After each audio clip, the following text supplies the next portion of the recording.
Bienvenue Saint-Esprit,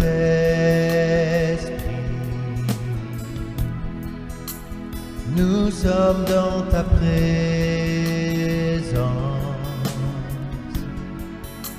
remplis-nous de ta puissance, viens et règne en nous.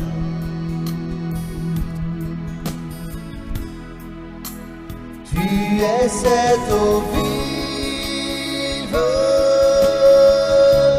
source d'eau intarissable, esprit de réconfort,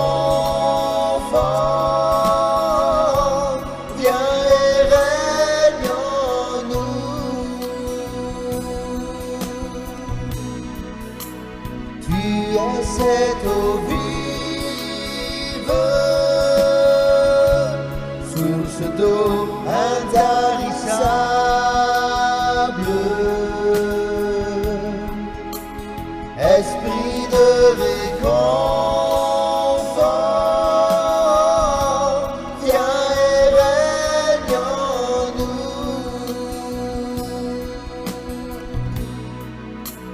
Bienvenue Saint-Esprit,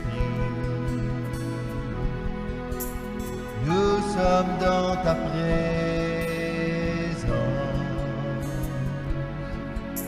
remplis-nous de ta puissance,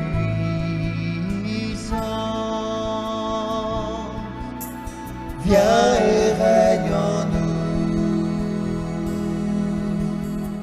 Bonjour à tous, je suis très heureux de vous retrouver encore ce matin pour partager ensemble la parole de Dieu. Je vous espère tous en bonne santé. Le thème de notre méditation aujourd'hui, puisque c'est dimanche de Pentecôte, je voudrais vous rappeler l'importance d'être rempli dans le Saint-Esprit. Et je voudrais lire avec vous ce texte du psaume 104 où nous trouvons le thème de notre méditation. Il est écrit « Il fait des vents ses messagers, des flammes de feu ses serviteurs ». Donc, notre thème ce matin, c'est « Il fait de ses serviteurs des flammes de feu ». Soyons tous vraiment des témoins de feu remplis de la puissance du Saint-Esprit.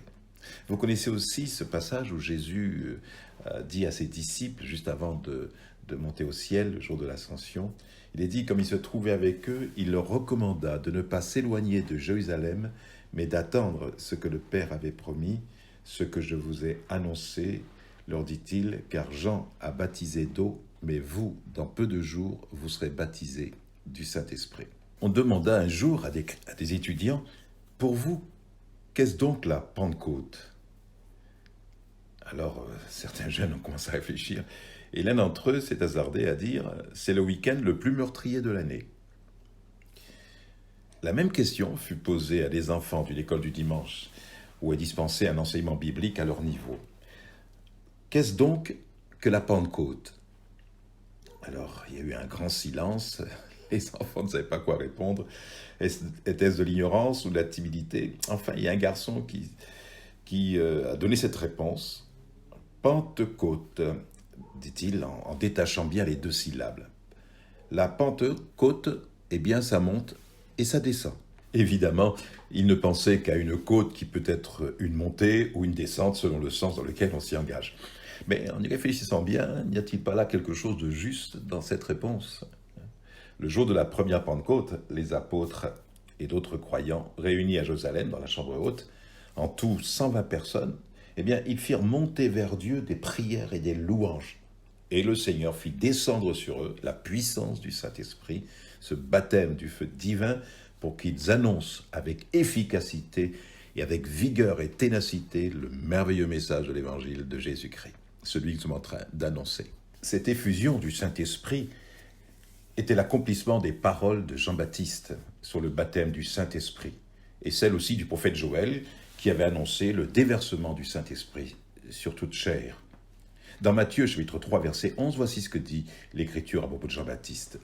Il dit « Moi, je vous baptise d'eau pour vous amener à la repentance, mais celui qui vient après moi est plus puissant que moi.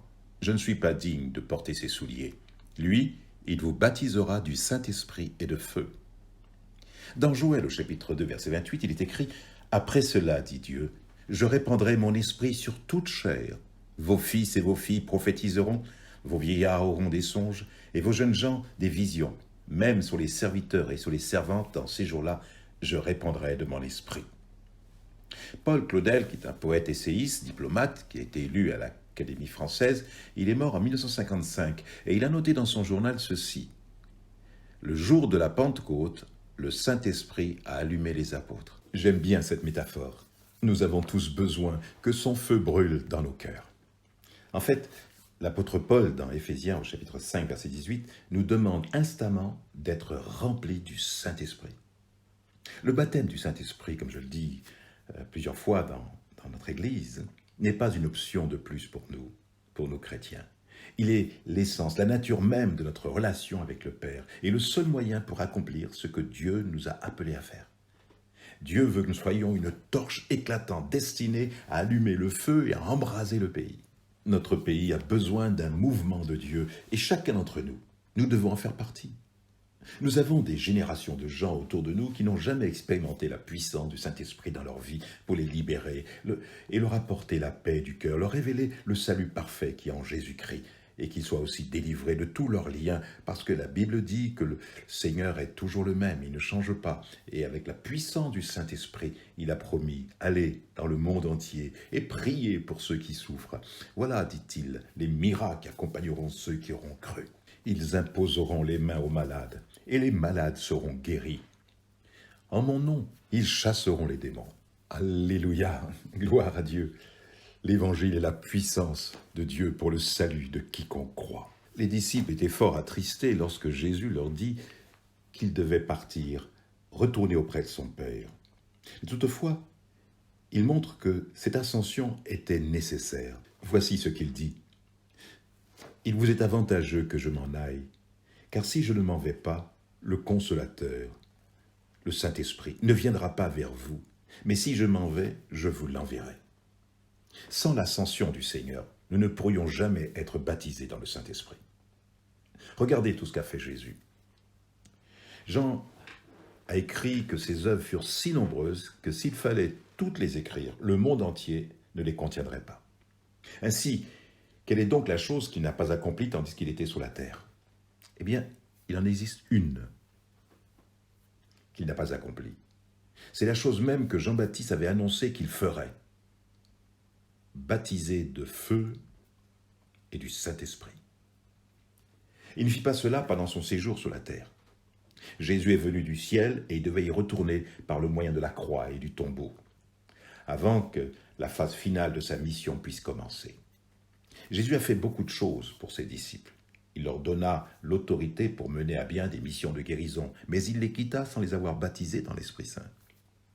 Un tel baptême ne pouvait pas arriver avant son retour auprès du Père. Il entra dans la gloire pour assurer cette nouvelle fonction, celle de baptiser dans le Saint-Esprit. C'est la raison pour laquelle il monta auprès du Père. Jésus nous apporte bien d'autres bénédictions maintenant, c'est évident. Il est notre souverain sacrificateur, il est notre avocat, notre représentant. Mais ce n'est que lorsqu'il est monté au ciel et s'est assis à la droite de Dieu, et pas avant, que l'Esprit vint et que des langues qui semblaient de feu se posèrent sur chacun d'eux. Donc, si baptiser dans le Saint-Esprit est son œuvre, qu'est-ce que ça signifie? Eh bien, ça signifie que tout ce qui a trait à lui et à l'Évangile devrait être caractérisé par le feu. Cela devrait flamber, il devrait avoir le feu chez ceux qui témoignent et œuvrent pour lui, le feu dans ceux qui prêchent. Ma parole n'est-elle pas comme un feu? Est-il écrit dans Jérémie 23, 29. La Bible dit que lorsque le Saint-Esprit vint sur les 120 qui étaient rassemblés, ils furent tous remplis du Saint-Esprit et ils commencèrent à parler en d'autres langues selon que l'Esprit leur donnait de s'exprimer. Cette expérience vécue par les 120 disciples dans la chambre haute les avait vraiment et profondément marqués. Ils étaient pleinement conscients qu'ils avaient été revêtus de la puissance du Saint-Esprit. Il n'y avait là aucun doute à cet égard. Jésus leur avait dit d'attendre l'effusion du Saint-Esprit. Voici, dit-il, j'enverrai sur vous ce que mon Père a promis, mais vous, restez dans la ville jusqu'à ce que vous soyez revêtus de la puissance d'en haut. Cette promesse venait de se réaliser en ce dimanche de Pentecôte. Une dynamique s'était mise en marche, rien ne pourrait l'arrêter. Vous recevrez une puissance et vous serez mes témoins. Allez par tout le monde et prêchez la bonne nouvelle à toute la création. Oui, un feu était allumé dans le cœur des disciples et rien ne pourrait l'éteindre. Vous savez, il y a des incendies qu'il ne faut pas combattre pour l'éteindre. Au contraire, il faut l'accompagner. C'est le feu du réveil, la bonne nouvelle de Jésus qui se répand. Cela a commencé à Jérusalem. 3000 personnes furent sauvées, puis le nombre augmenta à 5000. Puis ce feu du réveil s'étendit en Samarie. Puis l'évangile s'est répandu jusqu'en Turquie, en Grèce, en Italie, enfin dans le monde entier, jusqu'ici, en Guyane, et dans votre pays, vous qui vous m'écoutez, regardez. On disait de Thessalonique, une ville grecque, ces gens qui ont bouleversé le monde sont aussi venus ici, et Jason les a reçus. Heureux es-tu, Jason, d'avoir reçu la bonne nouvelle de l'Évangile. Certes, les détracteurs étaient là, l'accusant, en disant « Mais comment se fait-il qu'il s'est laissé convaincre, qu'il s'est laissé détourner de leur religion, de leurs idoles ?» Et les détracteurs disaient « Ces gens qui ont bouleversé le monde par la bonne nouvelle. » Oui, l'Évangile bouleverse les vies, dans le bon sens, amène une transformation radicale. Si quelqu'un est en Christ, il est une nouvelle créature. Les choses anciennes sont passées, et voici, toutes choses sont devenues nouvelles. Ce qui est impossible aux hommes est possible à Dieu. Dieu change les vies. Jésus a dit qu'il est venu pour apporter la paix dans les cœurs. L'Esprit du Seigneur est sur moi, dit-il. Le feu était sur lui, parce qu'il m'a oint pour annoncer une bonne nouvelle aux pauvres. Il m'a envoyé pour guérir ceux qui ont le cœur brisé et renvoyer libres les opprimés, délivrer ceux qui sont captifs. Oui, il est toujours le même. C'est un programme merveilleux, un programme qui n'a pas changé et que nous annonçons, et nous avons l'honneur de l'annoncer aujourd'hui à quiconque veut bien l'entendre. Que le Dieu soit béni. Oui, sans le feu, il n'y a pas d'évangile. Le Nouveau Testament commence avec le feu. La première chose dite au sujet de Jésus par son premier témoin, Jean-Baptiste, concerne justement le feu. Jean-Baptiste, qui était lui-même une lampe qui brûle et qui lui, dit Jésus, dans Jean 5, 35. Eh bien, Jean-Baptiste déclara, en parlant de Jésus, « Lui vous baptisera d'Esprit Saint et de feu. » Jean qui baptise présente à Jésus qui lui-même aussi baptise, mais avec une énorme différence. Jean utilisait de l'eau, qui est un élément physique, mais pour Jésus, il était question d'un autre élément, un élément spirituel, le Saint-Esprit. Quel contraste, quelle différence qu'il y a entre l'eau et le feu. Quel contraste. Jean baptisait dans les eaux froides du Jourdain, tandis que Jésus, lui, qui baptise, il baptisait dans un fleuve de feu. C'est ce qu'il avait promis. L'œuvre de Jean-Baptiste était le baptême d'eau. Ce baptême était seulement un signe de repentance, de renoncement au péché, en disant au peuple de croire en celui qu'il venait après lui. Mais il annonça l'œuvre de Jésus comme étant aussi le baptême. Lui vous baptisera d'Esprit Saint et de feu. Jésus baptise dans le Saint-Esprit. Si vous êtes un croyant né de nouveau, eh bien c'est une expérience merveilleuse et glorieuse et majeure que le Seigneur veut faire pour vous. L'Évangile est vraiment un allume-feu. Le Saint-Esprit est là pour placer une flamme dans le cœur des hommes. Si Christ ne vous enflamme pas, vous ne pourrez pas porter le feu à la terre. Jésus a dit, sans moi, vous ne pouvez rien faire. Il a ordonné aux disciples de ne rien faire jusqu'à ce qu'ils soient revêtus de la puissance d'en haut. Et quand vint cette puissance, l'Esprit se révéla lui-même sous forme de langue de feu, reposant sur chacun d'entre eux. Alors bien sûr, on peut se poser la question, pourquoi des langues de feu? Les langues symbolisent la parole, elles annoncent la bonne nouvelle. Le feu symbolise la présence purifiante de Dieu qui brûle les éléments indésirables de notre vie et embrasse notre cœur pour que nous puissions enflammer la vie des autres. Deux des plus grands événements spirituels furent inaugurés par le feu divin, l'Exode et la Pentecôte. Sur le mont Sinaï, Dieu a confirmé la validité de la loi de l'Ancien Testament par le feu du ciel. Il est écrit dans Exode 19, verset 18, « Le mont Sinaï était tout en fumée parce que le Seigneur y était descendu dans le feu. Sa fumée montait comme celle d'un fourneau et toute la montagne tremblait avec violence. » Dans Exode 20, verset 1, « Alors Dieu prononça toutes ces paroles en disant, « Je suis l'Éternel, ton Dieu, qui t'ai fait sortir du pays d'Égypte, de la maison de servitude. » Lors de cette Pentecôte, Dieu confirme la validité du ministère du Saint-Esprit en envoyant le feu.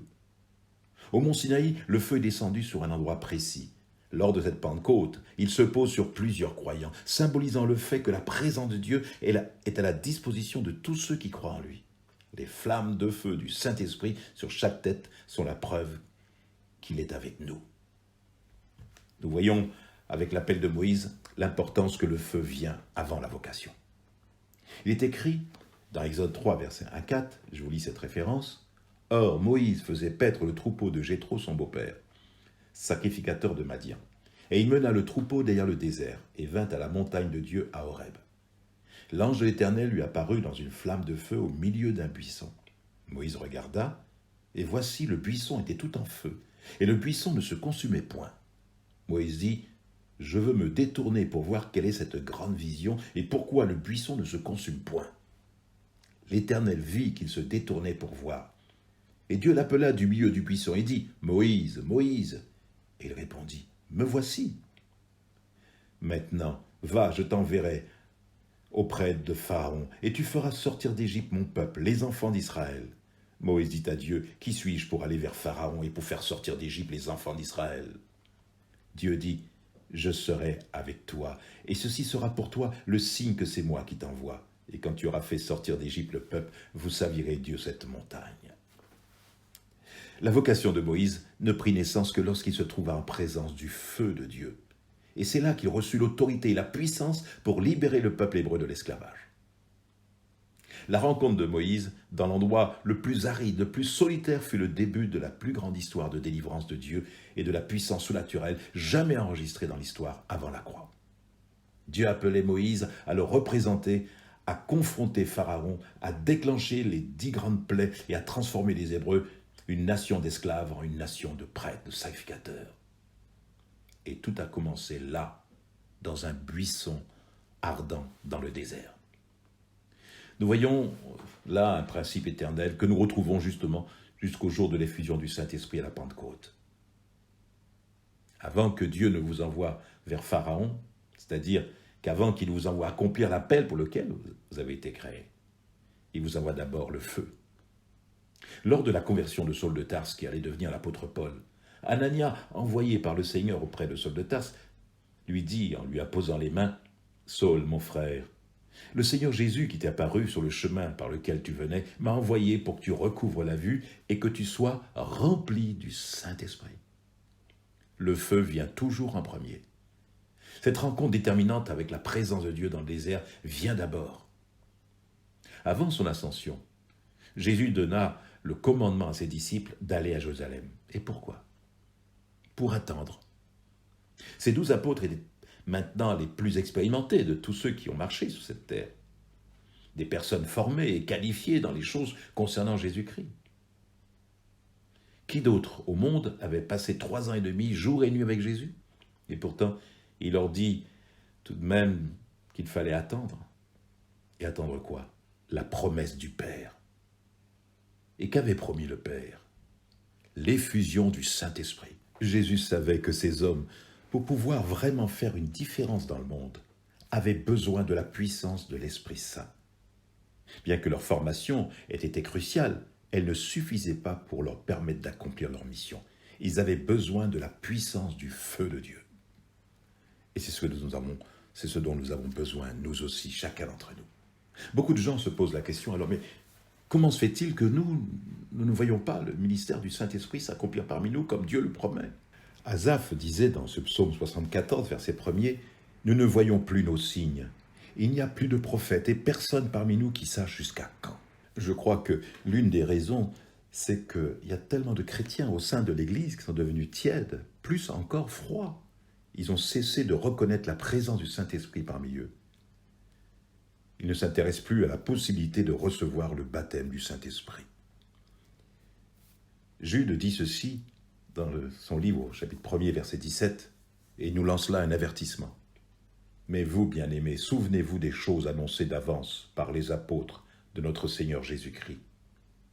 Il vous disait qu'au dernier temps, il y aurait des moqueurs, marchant sur leur convoitise impie. Ce sont ceux qui provoquent des divisions, hommes sensuels, n'ayant pas l'esprit. » Remarquez bien les mots, n'ayant pas l'esprit. Là où il n'y a pas le Saint-Esprit, le Christ vivant n'est pas manifesté. Mais lorsque nous nous reconnaissons la présence personnelle du Saint-Esprit parmi nous, nous verrons alors des âmes sauvées, des malades guéris, des démons chassés, et nous aurons de formidables moments d'exaucement de prière. Rappelons-nous comment Dieu prit un buisson ordinaire et l'enflamma devant Moïse. Il en fit quelque chose d'extraordinaire avant de parler du buisson. Dieu ne parle pas en général au travers d'un buisson, aussi beau qu'il soit. Avant qu'il ne visite le désert, ce buisson était un buisson quelconque. Moïse l'avait vu auparavant, mais ne l'avait jamais remarqué. Mais lorsque les flammes du ciel furent allumées, le buisson ne passa plus inaperçu. Ceci s'applique également à nos églises. Le monde n'a pas de respect pour une église qui soit hypocrite, tiède, une église incrédule. Par contre, si une église brûle pour Dieu, elle attirera l'attention. Il est dit dans Exode 3:3, Moïse dit « Je veux me détourner pour voir quelle est cette grande vision et pourquoi le buisson ne se consume point. » Devant un tel embrasement spirituel, les gens s'arrêtent et regardent. Ils regardent fixement, ils veulent voir l'origine de ce qui se passe. Autre Paul enseigne que lorsque l'Église est remplie du Saint-Esprit, que les dons du Saint-Esprit se manifestent puissamment en son sein. Il dit « Si tous prophétisent et qu'il survienne quelques non-croyants ou hommes du peuple, il est convaincu par l'action du Saint-Esprit. Les secrets de son cœur sont dévoilés de telle sorte que tombant sur sa face, il adorera Dieu et publiera que Dieu est réellement au milieu de vous. » Lorsque Jésus monta à la droite de Dieu, le feu tomba sur des êtres humains ordinaires. Le Saint-Esprit nous rend capables de témoigner de Jésus, de le représenter tel qu'il est. Tout feu qui ne nous rapproche pas de Jésus et ne produit pas d'amour pour lui n'est pas son feu. Le Saint-Esprit promis a pour tâche de nous révéler les choses de Christ. Là où il y a le feu, là est Jésus. L'Église baptise d'eau, mais non du Saint-Esprit et de feu. C'est Jésus qui nous baptise de l'Esprit. Il y a un feu pour lequel il ne faut surtout pas appeler les pompiers. Il ne doit pas s'éteindre, au contraire, on doit veiller à l'alimenter pour qu'il brûle avec plus d'intensité encore. Et ce feu, c'est le feu spirituel, le zèle que nous donne l'évangile de paix. Un théologien éminent, Émile Brunner, a dit ceci. L'Église existe car elle est une mission, tout comme le feu existe parce qu'il brûle. La mission de l'Église est de brûler.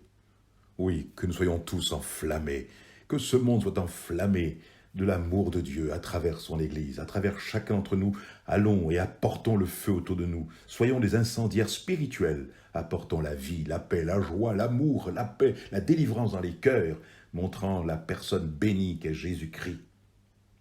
Le diable est ce pompier qui veut éteindre, anéantir, détruire tout ce qui vient de Dieu. Rappelez-vous ce que Jésus a enseigné. Il a dit, « C'est vous qui êtes le sel de la terre. C'est vous qui êtes la lumière du monde. » Une ville située sur une montagne ne peut être cachée. On n'allume pas une lampe pour la mettre sous le boisseau, mais on la met sur le chandelier et elle brille pour tous ceux qui sont dans la maison. Que votre lumière brille aussi devant les hommes, afin qu'ils voient vos œuvres bonnes et glorifient votre Père qui est dans les cieux. Matthieu 5,13. Ce que Dieu veut, c'est que nous soyons la tête et non la queue, la lumière, le sel, une ville située sur une colline, que nous soyons vus. Il veut que nous soyons vus, agissant, pleinement présents et non cachés. L'Église doit être vue. Laissez-moi vous raconter cette anecdote. Des marins firent naufrage sur une île inconnue. Ils craignaient qu'ils rencontrent des coupeurs de tête ou des mangeurs d'hommes. En entrant plus profondément dans les terres, ils virent sur une colline un clocher d'une église. Et quelqu'un a dit, « S'il y a une église, il n'y a pas de cannibales. » Oui, l'église doit être un refuge de paix, de vie, de consolation, de salut, de délivrance. Il y a quelques années de cela, mon épouse et moi nous sommes rendus dans la ville de Rio, au Brésil, et nous sommes montés sur ce mont appelé le Pain de Sucre. Il culmine à 396 mètres d'altitude et est accessible par un téléphérique. Il y a là à son sommet une statue imposante du Christ qui domine et tend ses bras sur la ville. C'est quelque chose vraiment d'extraordinaire. Et quelle belle image pour montrer que Christ doit être vu. Et il peut être vu à travers chacun d'entre nous. Oui, vous êtes une ville située sur une montagne. Nous devons présenter Jésus. Jésus a dit, comme Moïse éleva le serpent dans le désert, il faut de même que le Fils de l'homme soit élevé, afin que quiconque croit en lui ait la vie éternelle. Quelqu'un a dit, parce que l'Église a perdu le feu du Saint-Esprit, les hommes vont dans le feu de l'enfer. Le feu qui a été allumé dans notre cœur ne doit pas s'éteindre avec le temps, mais il doit être entretenu par le renouvellement du Saint-Esprit. C'est vrai qu'il y a des choses qui peuvent éteindre notre flamme. Il y a une possibilité de perdre sa flamme. D'ailleurs, Jésus n'a-t-il pas dit à cette Église, « Ce que j'ai contre toi, c'est que tu as abandonné ton premier amour. Tu n'es ni froid, ni bouillant, mais tu es tiède. » Dans Proverbes chapitre 26, verset 20, il est écrit « Faute de bois, le feu s'éteint. » Et quand il n'y a point de rapporteur, la querelle s'apaise. Il est un feu qui doit s'éteindre, car selon le contexte de ce texte, il conduit vers la discorde, les querelles, la division. Il ne faut pas l'alimenter, il ne faut pas nourrir ce feu. Faute de combustible, il s'éteindra. Jacques dit, de même la langue est un petit membre, et elle se vante de grandes choses. Voici comme un petit feu peut embraser une grande forêt. Or, la langue aussi est un feu. Elle est le monde de l'injustice. La langue a sa place parmi nos membres, elle souille tout le corps et embrase tout le cours de l'existence, embrasée qu'elle est par la géhenne. Jacques continue en disant ce que représente ce bois qui alimente ce feu et nous prive de l'exaucement des prières. Et quel est ce bois? Mais si vous avez dans votre cœur, dit-il, un zèle amer et un esprit de dispute, ne vous glorifiez pas et ne mentez pas contre la vérité. Cette sagesse n'est point celle qui vient d'en haut, elle est terrestre, charnelle, diabolique. Car là où il y a un zèle amer et un esprit de dispute, il y a du désordre de toutes sortes de mauvaises actions. La sagesse d'en haut, premièrement, est pure, ensuite pacifique, modérée, conciliante, pleine de miséricorde et de bons fruits, exempte de duplicité, d'hypocrisie. Le fruit de la justice est semé dans la paix par ceux qui recherchent la paix. Il ajoute, l'apôtre Jacques, au chapitre 4, verset 3, « D'où viennent les luttes? D'où viennent les querelles parmi vous? N'est-ce pas de vos passions qui combattent dans vos membres? Vous convoitez et vous ne possédez pas. Vous êtes meurtriers et envieux, et vous ne pouvez pas obtenir. Vous avez des querelles et des luttes, et vous ne possédez pas, parce que vous ne demandez pas. Vous demandez, vous ne recevez pas parce que vous demandez mal, dans le but de satisfaire vos passions. » Et l'apôtre Paul ajoute, dans Éphésiens 4, 30, « N'attristez pas le Saint-Esprit de Dieu, par lequel vous avez été scellés pour le jour de la rédemption. » Comment maintenir le feu, l'esprit de réveil? Dans Lévitique, chapitre 6, verset 5, il est dit que le feu de l'autel ne devait jamais s'éteindre. Le feu brûlera sur l'autel, il ne s'éteindra pas. Chaque matin, le sacrificateur y allumera du bois, disposera l'holocauste par-dessus et brûlera la graisse des sacrifices de communion. Voyez-vous, le feu devait brûler continuellement sur l'autel, il ne devait pas s'éteindre. Le danger de s'éteindre, c'est quand il manque du combustible. Faute de bois, le feu s'éteint. Il faut savoir rester sur l'autel de la communion, de la consécration. Pour Paul, les choses étaient simples. Notre vie doit être une réponse au sacrifice de notre Seigneur Jésus. Il dit dans Romains 12, 1, « Je vous exhorte donc, frères, par les compassions de Dieu, à offrir vos corps comme un sacrifice vivant, saint, agréable à Dieu, ce qui sera de votre part un culte raisonnable. » Pour garder donc ce feu, il faut rester sur l'autel, que notre vie entière, notre corps, lui soit totalement, entièrement consacré. Pour que le feu reste allumé, il nous faut du bois en réserve, c'est-à-dire la parole de Dieu. C'est ce qui peut maintenir notre cœur dans le réveil, c'est être attaché à la parole du Seigneur. Il faut alimenter sa vision, sa foi, sa ferveur. Comment? Par la méditation. Il est dit qu'ils persévéraient dans l'enseignement des apôtres. Ayant été remplis dont le Saint-Esprit ont reçu le feu, le Saint-Esprit les conduisit à la lecture, à la méditation, au partage de la parole. Elle nous poussera à exercer notre foi. C'est la parole de Dieu, le combustible, le bois qui alimente le feu, notre zèle, notre foi, et produit des miracles, des conversions, des vies transformées. Il faut que le souffle de Dieu puisse alimenter, attiser le feu, le souffle du Saint-Esprit. Laissez-moi vous raconter cette anecdote. Un jeune homme vint trouver un jour la veuve d'un artiste, et il lui dit ceci. « Madame, je suis un grand admirateur de votre mari, trop tôt disparu.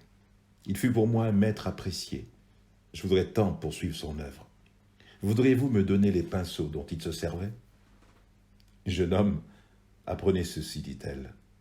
Pour suivre l'œuvre du Maître, ce n'est pas de ses pinceaux dont vous avez besoin, mais de son esprit.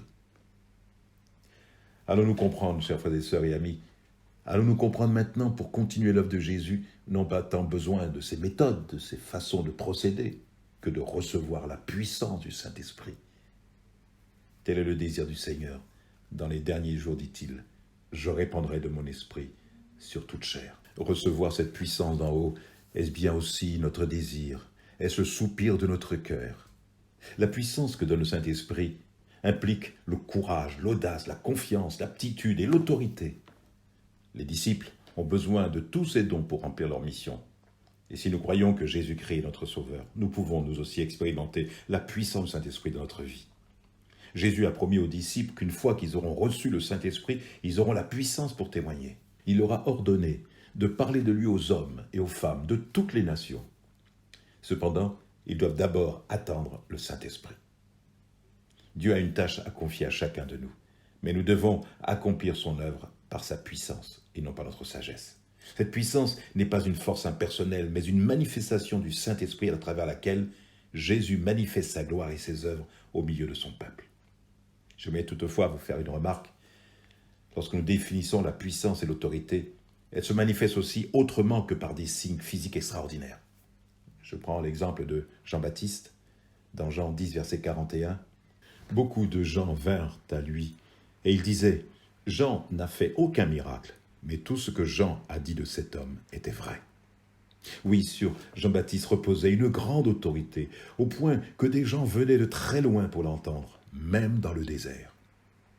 Quelqu'un a dit, « Si un homme est capable d'écrire un meilleur livre, de prêcher un meilleur sermon ou de faire une meilleure souricière que son voisin, même s'il construit sa maison dans les bois, le monde tracera un sentier jusqu'à sa porte. » Oui, il est important d'être baptisé du Saint-Esprit, d'être rempli du feu de Dieu, car le diable redoute tous ceux qui sont remplis du Saint-Esprit, car ce n'est ni par la force, ni par la puissance, dit Dieu, mais c'est par mon esprit qu'il agit. Alors je vous encourage à demander d'être rempli du Saint-Esprit. L'apôtre Pierre a dit, « Repentez-vous, que chacun de vous soit baptisé au nom de Jésus-Christ pour le pardon de vos péchés, et vous recevrez le don du Saint-Esprit. » Ressentez le profond besoin d'être rempli de Dieu, d'être rempli de feu. Nous devons désirer intensément. Les chrétiens devraient passionnément rechercher le baptême dans le Saint-Esprit. Le dernier jour, le grand jour de la fête, Jésus se tenant debout s'écria, « Si quelqu'un a soif, qu'il vienne à moi et qu'il boive. » Ayez la foi que Dieu veut vous remplir du Saint-Esprit. Vous devez vous attendre à ce qu'il vous baptise dans le Saint-Esprit. Dans Actes 2, verset 38, il est écrit « Car la promesse est pour vous, pour vos enfants et pour tous ceux qui sont au loin, en aussi grand nombre que le Seigneur notre Dieu les appellera. » La promesse est pour nous, elle est nôtre, pour tous ceux qui sont éloignés. Il n'y a pas de limite, en aussi grand nombre que le Seigneur les appellera.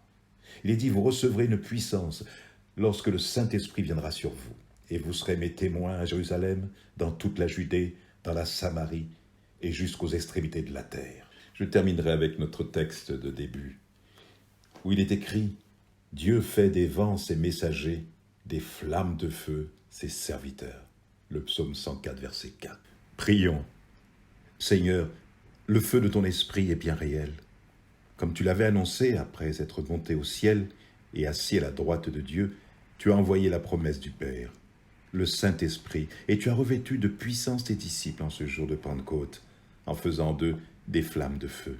Ô Jésus, à notre tour, nous aussi, nous avons connu notre Pentecôte, en nous immergeant dans ce fleuve d'eau de vie. Donne-nous d'être des hommes et des femmes enflammés de Dieu, remplis de ton esprit, afin que nous gagnions notre génération pour toi. Que les dons de ton Saint-Esprit coulent à flot dans nos vies pour ta plus grande gloire. C'est au nom de ton Fils Jésus-Christ que nous t'avons prié. Amen. Concernant la reprise de nos rassemblements dans nos lieux de culte, nous vous demandons de faire preuve encore de patience. Nous mettons actuellement nos temples en conformité pour vous recevoir en pleine sécurité. Toutefois, la situation sanitaire est très préoccupante suite à cette vague de contamination qui ne cesse de s'étendre dans notre pays. Et cela nous amène à redoubler de prudence et à ne prendre aucun risque inconsidéré. C'est pourquoi nous agirons avec beaucoup de circonspection. Dans l'attente, je vous demande d'être sage, vigilant, dans le respect des barrières de protection. Si vous désirez vous informer de la date de la réouverture, vous aurez toutes les informations en appelant le numéro au 06 94 38 56 08. Voilà, continuez à prier et restons dans la paix.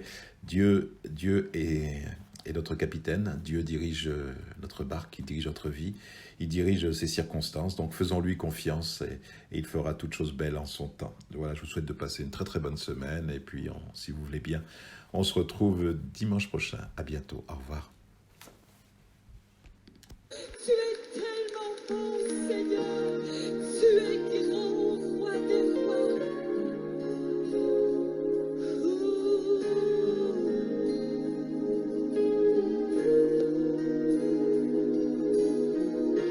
Alléluia. Merci, Seigneur.